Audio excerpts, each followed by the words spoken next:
Stories are what we tell ourselves about ourselves. For example, our story may be that we grew up poor and had to overcome many challenges to get where we are. Or we may have a story about a tragedy we faced as a child that makes us who we are today. Or our story may be that we have a happy, healthy family, even if everyone in the family is actually miserable. Although stories originate from actual experiences, they are made up of a mixture of beliefs, thoughts, and emotions. As our beliefs begin to change or dissolve, our stories can start to fall apart. We may start to realize that, yes, we did face a tragedy as a child, but our repeated thoughts about that tragedy are what's creating our suffering.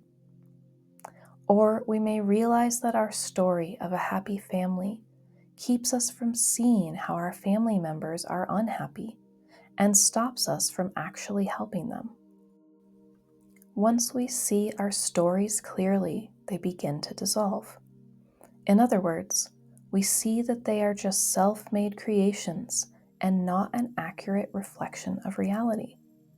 It can be difficult to realize how our stories kept us locked in less than desirable patterns.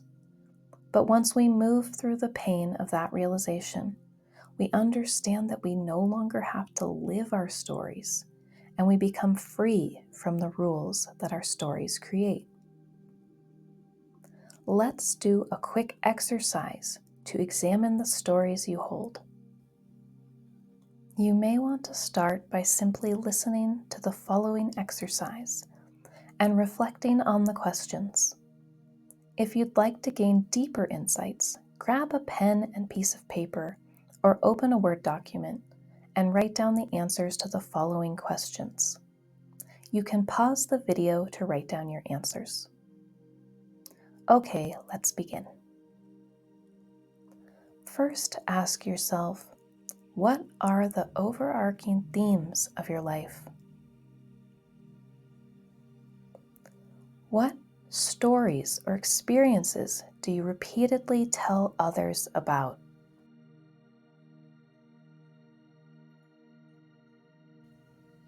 If you wrote a memoir, what would be the plot?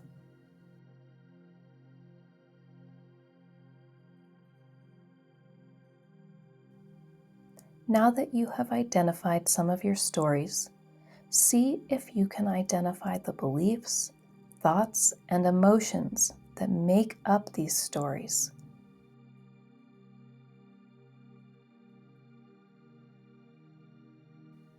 Finally, ask yourself, are these beliefs, thoughts, and emotions true?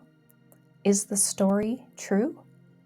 Or could someone with a different perspective argue that the story is something different? By exploring and deconstructing the stories we tell ourselves about ourselves, we begin to see that although our experiences are real, the stories we create about these experiences are made up. They are just our mind's way of making sense of the world. They are real only when looking through our perspective.